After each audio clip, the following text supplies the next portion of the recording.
and welcome to Mock the Week. I'm Dara Breen, and joining me this week are Andy Parsons, Hal Cruttenden and Miles Jupp, Alistair McGowan, Hugh Dennis and Gary Delaney.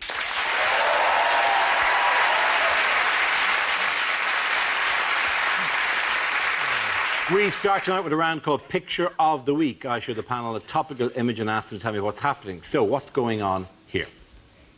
Is Putin saying, "Damn, did I put the cyanide in the tea or in the sherry?" Is Cameron, in fact, trying to upset Putin by trying to drink his sherry in the most gay way possible? Putin does look really relaxed, doesn't he? I think he's watching one of his favourite sports, and there may be two bears killing a dog. What, Bear Dog? I love Bear Dog. Actually, I'm watching television all the time. Cameron presumably is just saying, 2 more series and I invade Syria. Is that David Cameron tries to lighten the mood at the G20 by playing a tiny trumpet? Are you sure it's not actually a picture of Mr. Burns and Smithers? I think they're discussing election strategy. I think Putin's explaining how he's already won his next 4 elections. Presumably they're playing the Obama speech drinking game. Every time Obama says red line, they have to have a drink. Maybe neither of them are speaking. That's true.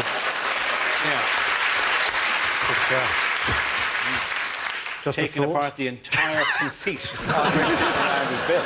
Can I just say at this point that I can't do an impression of David Cameron? I don't think anybody can. And in fact, I think I was only asked on this programme tonight because Dara actually there was a appointment earlier in the week that Dara was not feeling very well. So they said, we need to cover in case Dara doesn't make it to the show and the recording. So if you can come in and do that, would be great. Andy Parsons.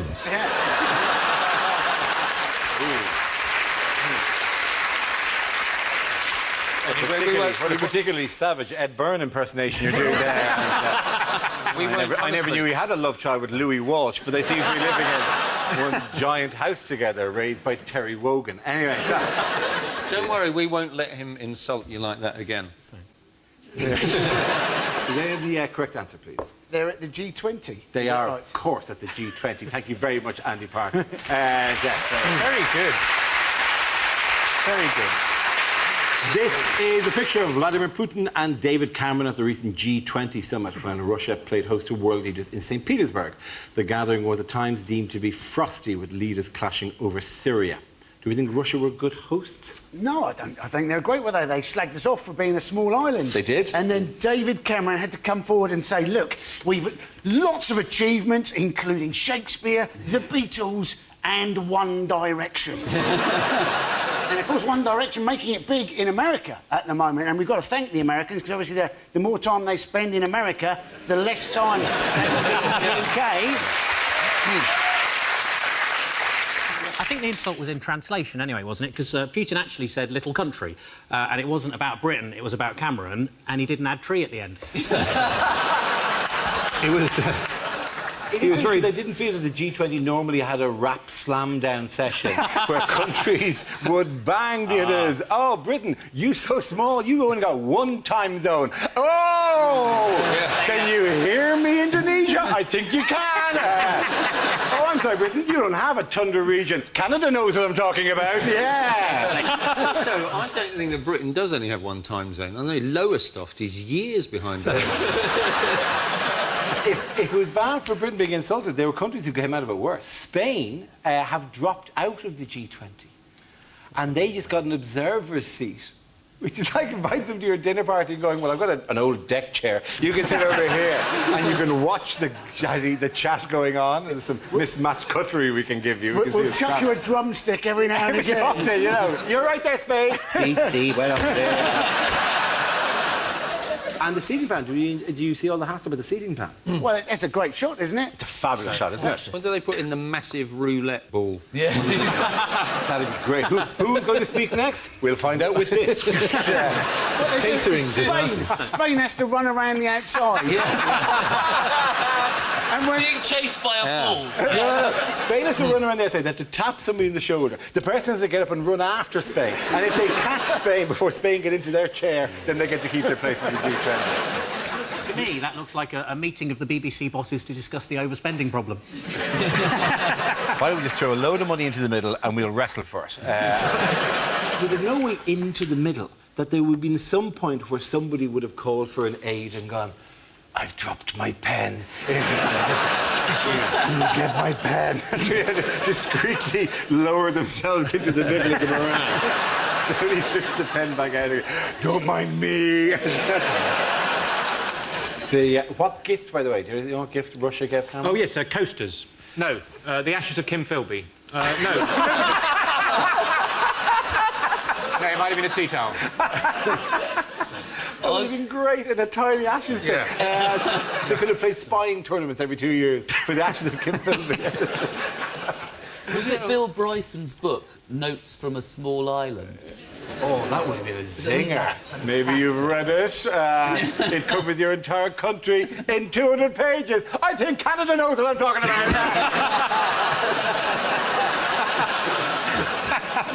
Was it like, More that at an international level. Zing! was it like one of those Russian dolls with Cameron on the outside and then Gordon Yes. Brown in that and then Tony Blair inside that? And it And descended then down all the way back to Churchill. all the way down to it. It was a set of Russian dolls with a British Prime Minister. So Ted Heath was inside Margaret Thatcher. Which would have come as a surprise to a lot of people. And a first for Ted Heath. OK, moving on. What's going on here? Is it Bring His Son to Work Day?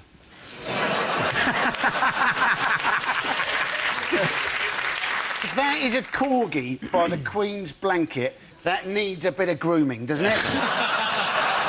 It's Charles saying, Andrew's down. They've got him. He fell for it completely. Is the Queen going, look, the Middletons are driving themselves? There's the Queen saying, oh, look, Charles, there's Helen Mirren. I'm going to be playing her in the new Danny Boyle film. It's possible they are just enjoying the badger cull.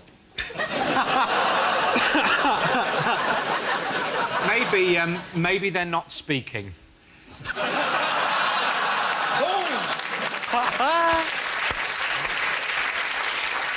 Stop undermining the structure. Whilst the Queen was up in Scotland, who was found by police in Buckingham Palace Gardens? This was Prince Andrew. Yes. And apparently the police stopped him. They thought he was a waster, and it turned out they were right. He doesn't voice if the police go, state your business. He'd go, 10 years enough. You there with the tan and the golf clubs. Before you get into that helicopter. Who are you? What are you doing here? They said they wanted him to prove that he was a royal, and apparently he just stood around doing nothing, and they took that as sufficient proof. So... Do you know the most stupid thing about this is he apparently said to the policeman who stopped him, he said, do you know who I am? And to which the answer is, clearly not. He does have that look of a man who's eaten Prince Andrew. I think he actually lives in the garden. He was found in the garden, wasn't Yes, he? he was. He was Do you walking think he around actually the lives in the garden? He had a big Is he like Stig of the Dump? Does he live in the garden? That's what I want to know. Has he fallen so far down the royal pecking order that he now actually just lives in the garden of nuts and berries and stuff? What was the timeline of this, though? Was this before the burglary or was this after the burglary? It was after. Sorry, there was a burglary. A man broke in 2 days before. 2 days before. Yeah, hence there was a lot of... They were all on a little bit more... Yeah. They didn't think that man was still hanging around there, did they? 2 days after They the often burglary. return to the scene of the crime. That is one of the things I've learned about the criminal classes over the years. Who did they contact, by the way, to give a comment on this break-in? Oh, Michael Fagan. Michael Fagan. Michael Fagan, who broke into Buckingham Palace 30 years ago and sat on the edge of the Queen's bed for an hour until eventually... I think it's like she said, would you like a cup of tea? And he said, I'll just ring for one. Somebody in my room! They all said that. I need like a cup of tea! They said that was very dangerous, didn't they? Because he sat on the edge of the Queen's bed, but the edge of the Queen's bed is up to a quarter of a mile away from the Queen. I can't can't believe people aren't breaking in the whole time to Buckingham Palace. It's one of the few places where there's a flag to tell you if anyone's home or not. I bet they don't cancel the milk or anything. You know? You think as they leave, they're about to put down, and she goes, no, but leave the flag up. Yeah. Right? Leave the flag up and one light in the hall. Because the whole country was shocked, I think, by the burglary. Everyone thinking, how can you get an intruder into the palace? We were all shocked by it, except Helen Mirren, who's probably thinking, right, that's another film for me to do then. I'll probably get Liam Neeson in The to Queen play too. Who's in my house? Liam Neeson playing the burglar. Liam Neeson playing the burglar, going, so, you're probably wondering how I got into your bedroom, Your Majesty. How does Aslan ever get anywhere? Came in through the wardrobe. I honestly thought you were going to go with Taken instead. I honestly thought you were going to say, I have a very specific set of skills. I don't see adult films, I just see the child films. Yes, oh, sorry. What is anyone talking about?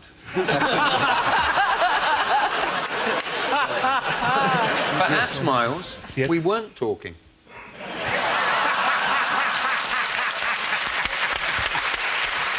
Very good. The end of that round, the points go to Miles, Hal and Andy.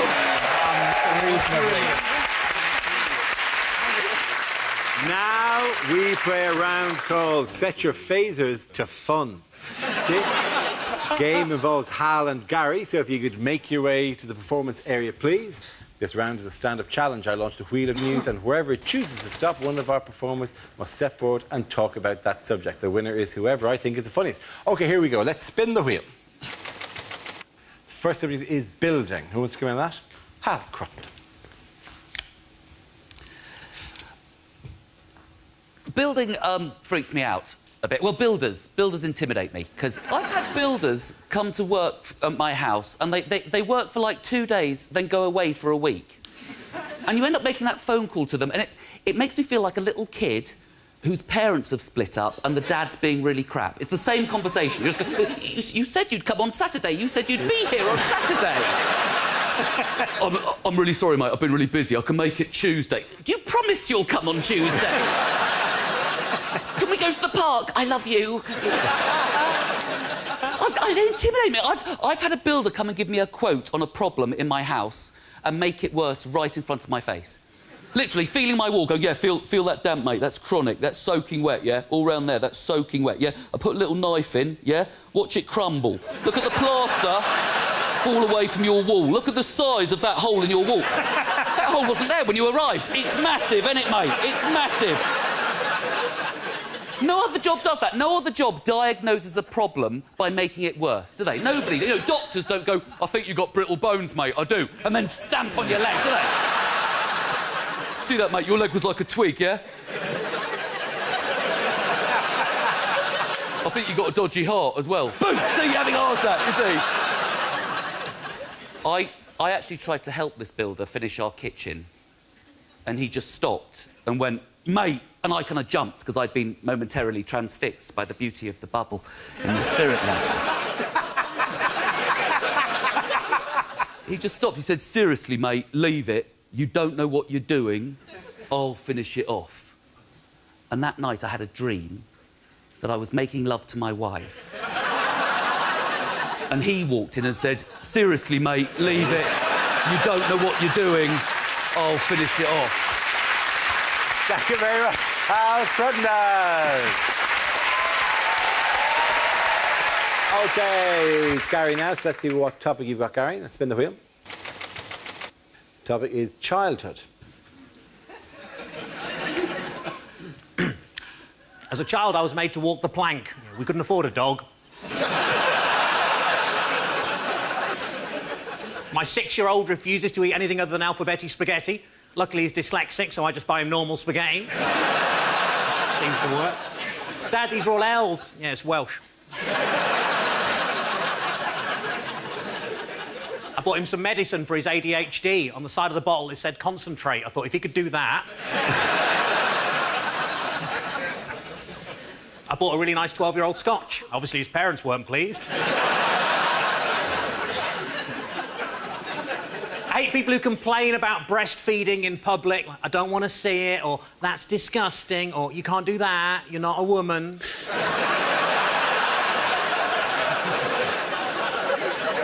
And that's not a baby. As kids, we always enjoyed dipping ginger nuts into a steaming hot cup of tea, but of course nowadays that's called bullying.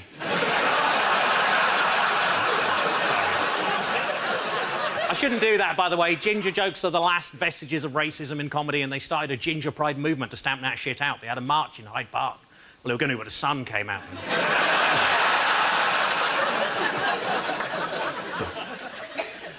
Nan always said that when she was young, she never had to worry about leaving her back door open. What a slag.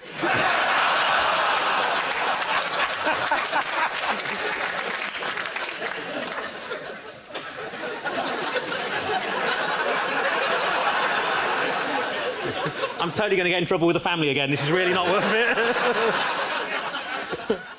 You got to look after your health as you get older. The other day I did a poo and noticed there was a little blood in it. I said, "Oi, bruv, get out my toilet, innit?" Thank you. Well done, Guy Delaney. Well done, both of you. Points for both of you. Come on back.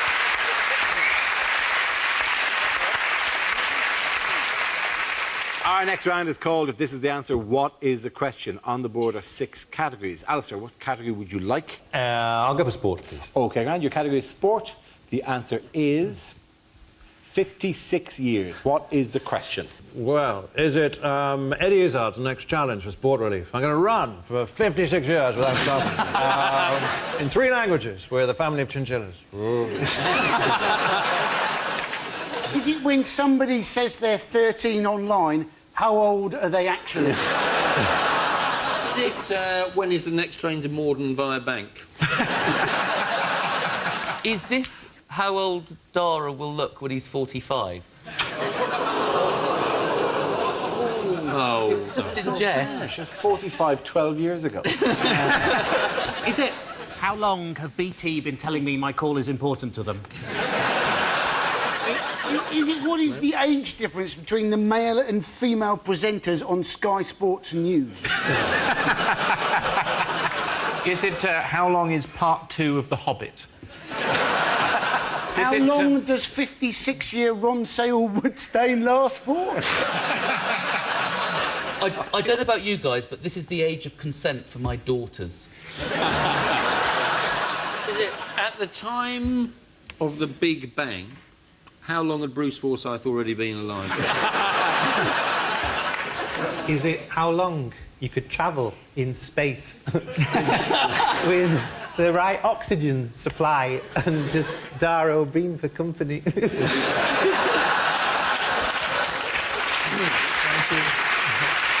OK. We'd both be very happy, thank you very much. Is it how long is the gap between each edition of the monthly magazine I'm No Good at Maths? Is it pick an arbitrary length of time?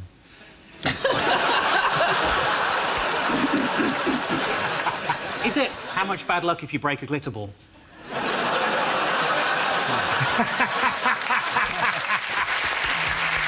Proper joke. And you know what 56 Is it the gap between Tokyo Olympics? It is absolutely the gap between different Tokyo Olympics. Thank you very, very much. Oh, brilliant. Brilliant. Yes, the question I was looking for is what will the gap between Olympic Games be for the newly announced 2020 host city Tokyo? This is news that Tokyo has beaten rivals Madrid and Istanbul to stage the 2020 Olympics and Paralympics. The last time the city hosted the Olympics was in 1964. France are going to be pissed off, aren't they? Because, like, Japan's got it, Spain didn't get it, and Turkey didn't get it. Now, Spain didn't have any money, Turkey's next to a war zone, and Japan's had some nuclear meltdown, and still Paris can't get the Games. Yeah. Are the 2020 Olympics for people with perfect vision? Harsh for the 2020 Paralympics blind events, if you expect that as well, honestly. I think the mascot for the 2020 Tokyo Olympics has got to be Godzilla, hasn't it? I mean, it'd be fantastic. They're all doing the sailing, and then suddenly this mascot looms out of the sea. They'll break world records. They'll never have sailed that quickly. They said, didn't they? They said that Fukushima was no problem because it's... how far away is it? It's 100 miles away. So that gives them lots of time to stop the mutant lizard destroying the opening ceremony. I didn't know Boris Johnson was going. Yeah. How are they... So what are the Japanese government going to do about Fukushima? In my experience, these things tend to sort themselves out. Give it a couple of million years, it'll be fine. This too shall pass.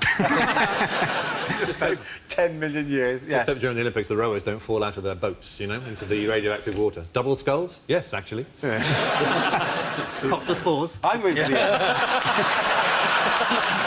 The Fukushima is they're going to build an ice wall to trap the water because the water's dripping out of Is them. it being solved by the X-Men or something? I'm not saying they're going to build it with their minds. They're actually going to have to dig with the machine and stuff. They're going to storm, make ice wall with your breath. What will the ice wall do then? You did physics. It'll block the bad things from getting into the other place. Obviously, I've made it a little bit more comprehensible. They've actually restarted fishing off Fukushima, haven't they? And so you can now apparently get real fish fingers and a cod drumstick. So, Which sports, by the way, are back in the Olympics and look like they weren't going to be in? Whaling. Yeah. You watch, they'll be right back in with that. Yeah. Kiss chase. Yeah, Kiss Chase is in, yeah. Hide and seek, they're doing that. Hide and seek was. Somebody actually did propose hide and seek. Iraq would win that. Which of David Cameron's current favourite projects is coming under increasing criticism at the moment? this is the HS2, the high-speed rail link between London and Yes. Birmingham. National Audit Office have said that it is based on assumptions that don't actually tally with real life. And I'm guessing one of those assumptions is the idea that anybody wants to get to Birmingham in a hurry. But they keep talking about the spiralling costs, and I think, well, why build it as a spiral? Surely if you just built it flat. We should be proud of our rail network anyway, because the British rail network is absolutely fantastic. The British trains provide, for example, unparalleled views of the British countryside, don't they? Often without the blurring effects of velocity. But apparently it's going to cost £80 billion, and you're thinking surely it would be cheaper to find anybody who wants to get to Birmingham in a hurry and just buy them a house in Birmingham. For £80 billion, £80 billion, you could knock down Birmingham and rebuild it closer to London. Exactly.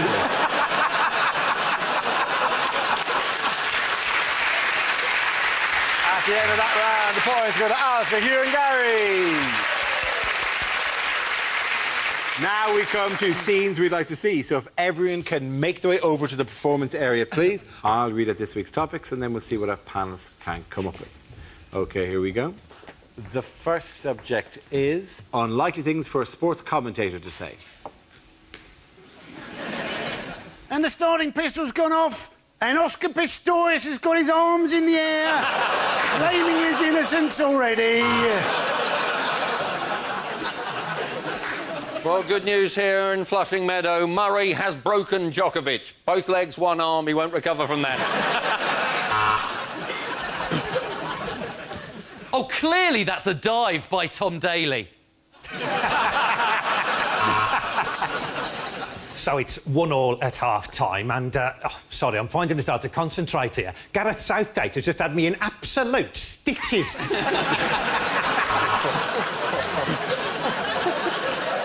And that's an unfortunate wardrobe malfunction for the Ukrainian women shot putter there as a bollock pops out. Well, do you know, I've completely forgotten when England won the World Cup.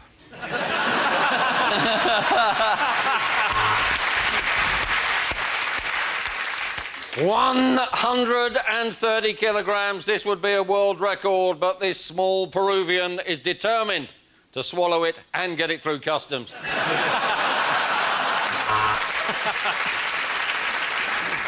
And as he approaches the corner at 200 miles an hour, they really need to check out this cyclist for drugs. And as a mark of respect, the Great Britain water polo team will be wearing armbands.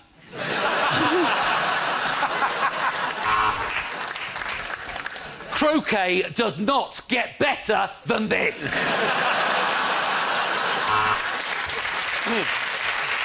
Well, my watch has 3 additional minutes. Don't buy a Rolex from a street market.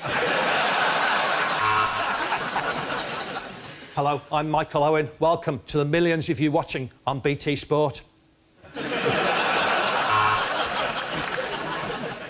And he's got 4 off 1 ball. There's a lot of children that Lance Armstrong has fathered. And the sumo wrestler grunts as his opponent enters the ring. Pretty sure that move's illegal. Well, it's 1:30 and the covers are still on. Kevin Peterson simply won't get out of fucking bed.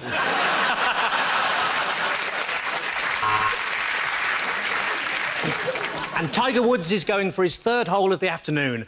Surely by now he should have left the hotel. And welcome to the 2020 Tokyo Olympic sailing competition. Oh my God, Godzilla! Ah! OK, the next topic is commercials that never made it to air. I wipe my ass with Colgate.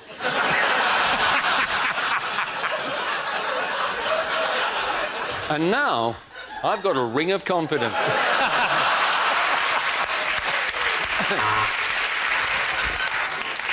If it tastes like butter and spreads straight from the fridge, you've probably had a power cut.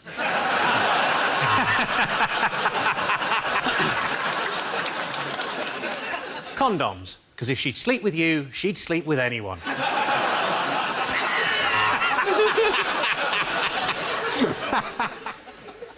Ryanair, because I'm worth shit.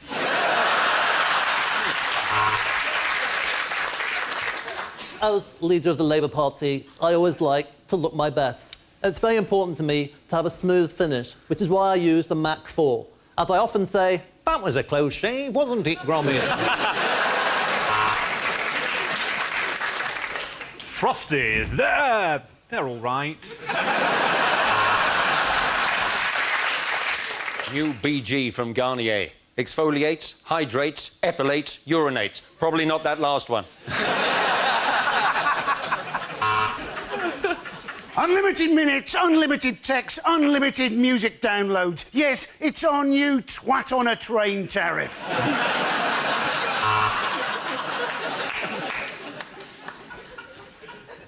Have a break. Have a wank.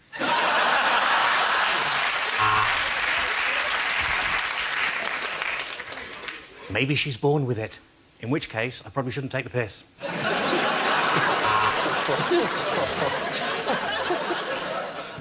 Bekele has to walk for 5 miles every day for fresh water. That's why she ought to be thinking about the new Mazda.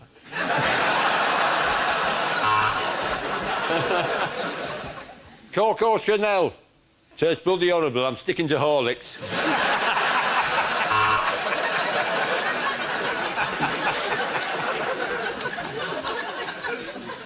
Lidl, because life didn't work out as you planned.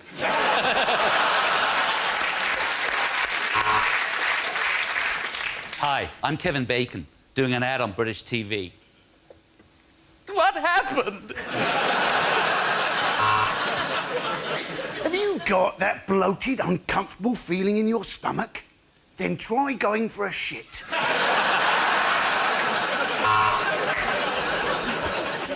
The DFS furniture sale is not currently on.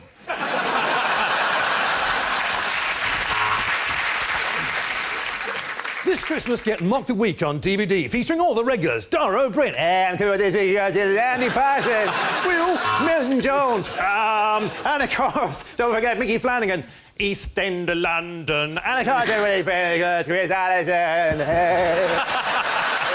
Everyone, at the end of that round, the point to Alistair, Hugh, and Gary.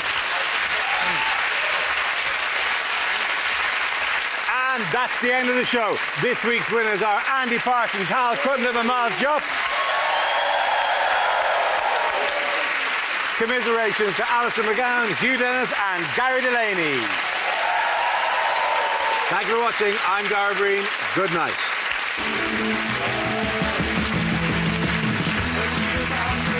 More comedy tomorrow night here on BBC Two. Noel Fielding and Ross Noble bring their own surrealist trains of thought to QI at 10.